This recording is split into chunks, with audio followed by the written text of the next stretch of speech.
Salut à toi qui veut reprendre le contrôle de ta vie, ici c'est Zenrila. Alors aujourd'hui dans le froid, je vais te faire une vidéo un peu en réaction à un truc que je viens de voir et qui m'a un peu énervé dans le sens où ça fait pas avancer le schmilblick et donc je vais un peu moi envoyer à l'extérieur comment je vois les choses et ça pourra peut-être aider certains d'entre vous. Je viens de voir une vidéo avec deux coachs super experts en je sais pas quoi qui parlaient de la dépendance affective et comment utiliser des stratégies pour sortir de là parce que si, parce que ça, parce que machin. Donc déjà, dans une vidéo, je t'avais déjà dit ça, mais au cas où tu ne l'avais pas dit, je vais te le dire ici. Pour moi, les mots ont de l'importance.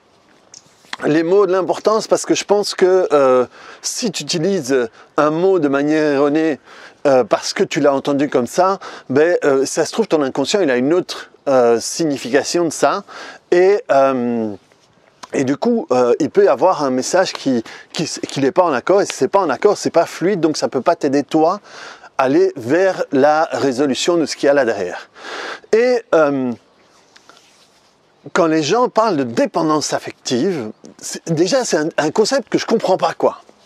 Dépendance affective. Comme si c'était mal d'être dépendant affectif. Comme si être en dépendance par rapport à l'affectif, l'affectif ça va être le contact, ça va être le toucher, ça va être l'échange social, ça va être les relations, et comme si être dépendant à ça était quelque chose de mal, de mauvais, de dangereux. On est tous dépendants affectifs. On est tous dépendants affectifs. Chez Ceausescu, il avait fait des expériences, c'était un dictateur, il avait fait des expériences où, maintenant j'ai un doute, je crois que c'est lui, oui, mais au cas où, petit guillemets, il avait fait des expériences où il avait pris des enfants et dès qu'il était né, il les avait retirés de tout lien. Ils recevaient tout, ils recevaient à manger, ils avaient chaud, tout était parfait, mais on les prenait pas dans les bras, on les touchait pas, on les regardait pas, on leur parlait pas, etc. Et ils se sont rendus compte à quel point ces enfants-là se développaient absolument pas comme les autres enfants. Et ils avaient des retards énormes. C'est de la torture, hein, mais c'est un dictateur, hein, c'est foutu malade pour faire ça. Mais bon, ils se sont rendus compte à quel point ces enfants se développaient absolument pas de la même manière que les autres. Ils avaient énormément de retard dans le développement. Ce qui veut dire qu'on a besoin d'affect, on a besoin de contact. Donc dire qu'être dépendant affectif, c'est mauvais, pour moi, ça n'a pas de sens. Ensuite, quand on parle de dépendant affectif, on parle de gens qui vivent dans des relations où ils sont souvent rejetés, où ils vont tomber, on va associer la dépendance affective avec les manipulateurs, les pervers narcissiques. Donc des gens qui vont les maltraiter, des gens qui vont les rejeter, des gens qui vont les humilier, des gens... Mais donc, au fait, ces gens-là, ils ne sont pas dépendants à l'affect, ils sont plutôt, pour une raison X ou Y, plutôt dépendants au rejet, dépendants à la maltraitance, dépendants à l'humiliation. C'est pas être dépendant à l'affect, ça. Donc le problème, c'est quand tu vas dire « Ah ouais, je suis dépendant affectif », dans ta tête, tu peux très vite faire l'association que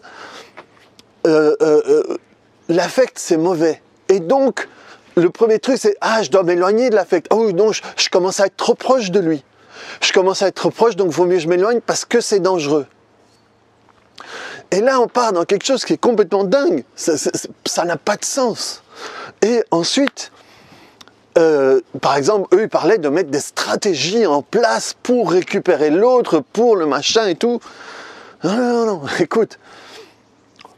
Que tu sois dépendant affectif ou dépendant au rejet, comme je l'appellerais plus moi, ça n'a rien à voir avec l'autre.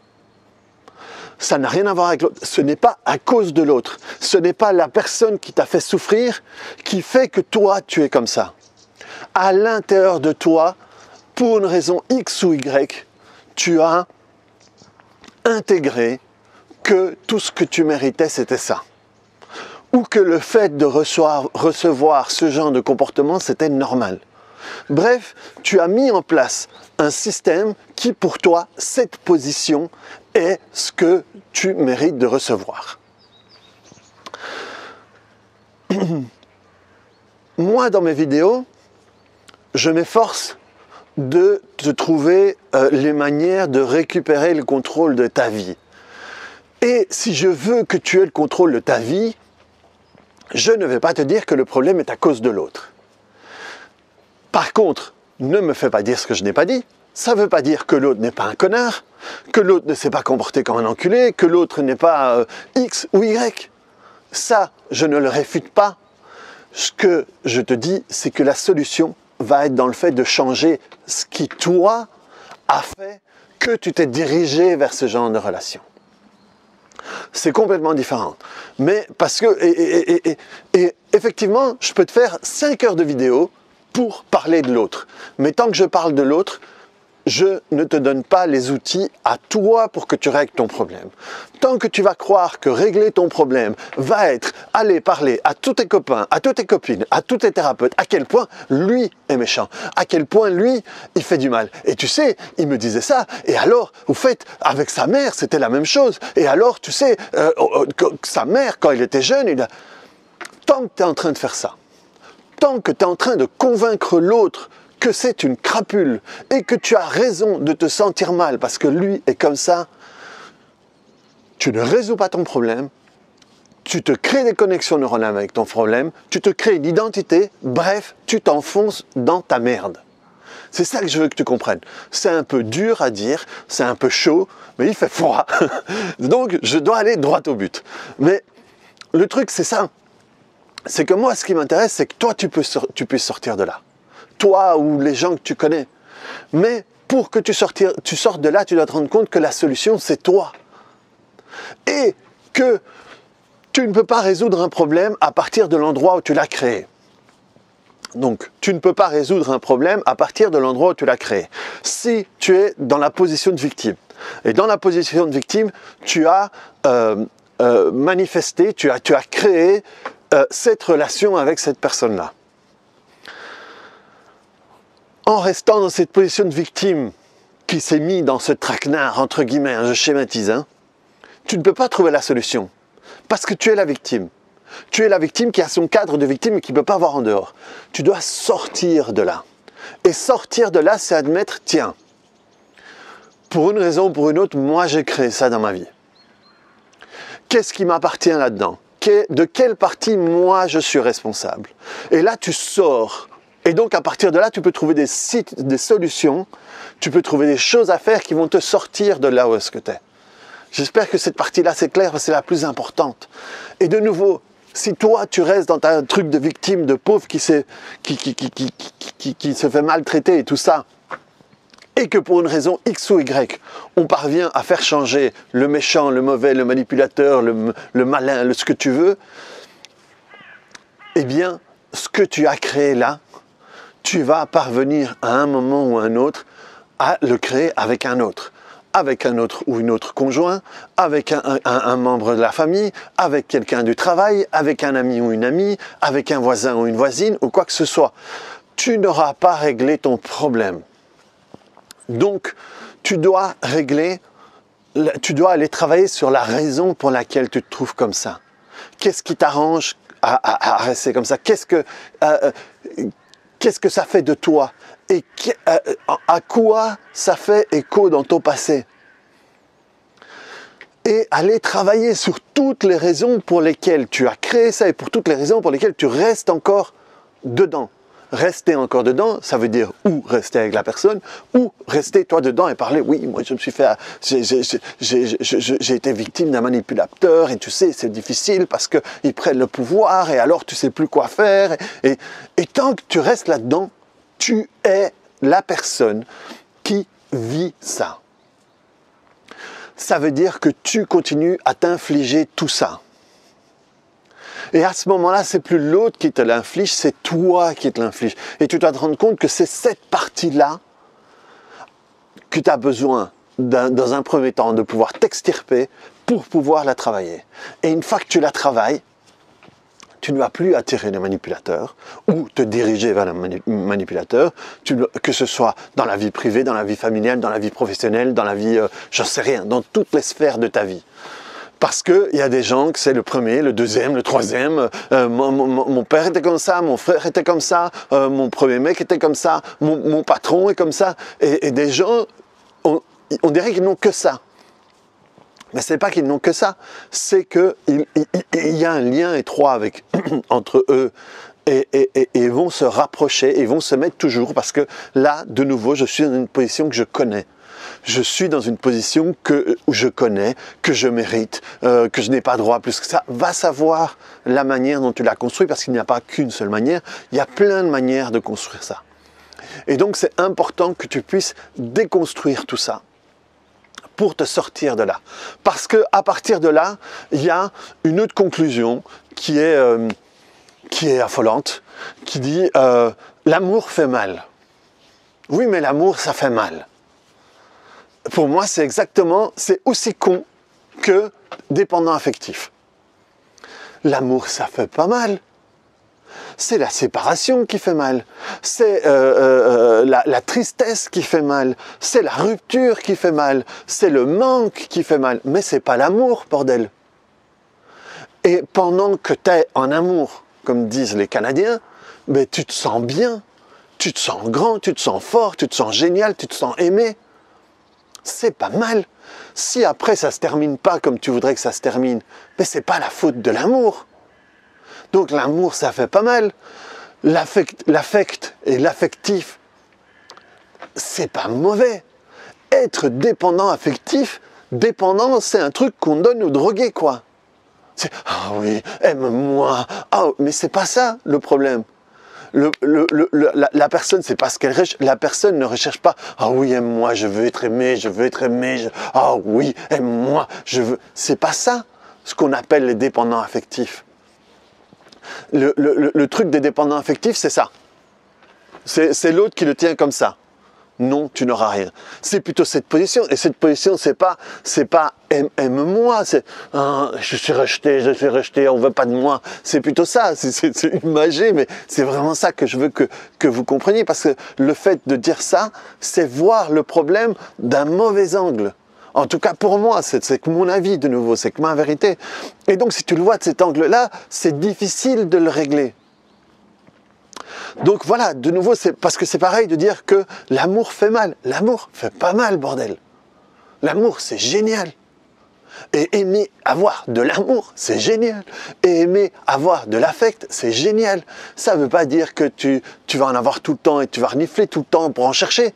Parce que quand tu es tout le temps en train de renifler pour en avoir, c'est que à l'intérieur de toi, tu crois que tu en manques. Être à l'affût de l'amour tout le temps, ça présuppose que tu en manques. Ce n'est pas être dépendant à l'affect, c'est que tu te sens rejeté, tu te sens sans affect. C'est pour ça que tu le recherches. Donc tu n'es pas dépendant à l'affect, tu es dépendant au rejet, dépendant à l'abandon, dépendant à la solitude. Et c'est même pas dépendant, c'est que tu es dedans, tu le vis. Donc après, c'est vrai qu'on adore donner des mots extraordinaires.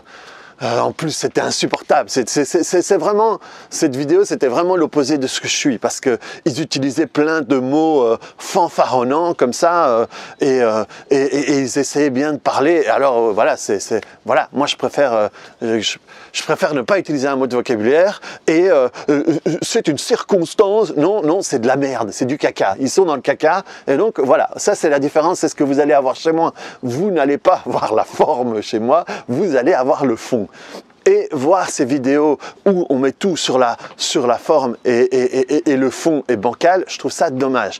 Je trouve ça dommage parce que ils font ça super bien, ils maîtrisent super bien les codes de YouTube, et ils prennent du temps pour le faire, des trucs que moi je fais pas, et alors ils ont plein de vues et tout ça, et ça, moi je m'en fous. Mais ce qui est dommage, c'est que toutes les personnes qui vont voir ça vont avoir un message qui ne vont pas, à mon sens, les aider à sortir du truc. Et ça, c'est dommage. Donc voilà. voilà mon coup de gueule du matin frileux. C'est vraiment important de comprendre ça. C'est vraiment important de comprendre ça parce que ça t'aide à reprendre le contrôle. Et quelle que soit la profondeur dans laquelle tu t'es enfoncé dans ce problème de dépendance affective, j'utilise le terme, mais ça m'arrache les... quelle que soit la profondeur dans laquelle tu t'es enfoncé, à chaque fois, tu peux sortir de là. À chaque fois, tu peux sortir de là.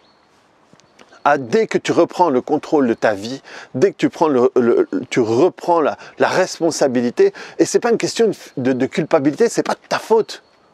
C'est pas de la faute de l'autre. Vous êtes chacun dans des programmes de merde. Toi, tu es dans des programmes de merde et lui est dans des programmes de merde. Parce que l'autre, le manipulateur, voilà, il ne le fait pas.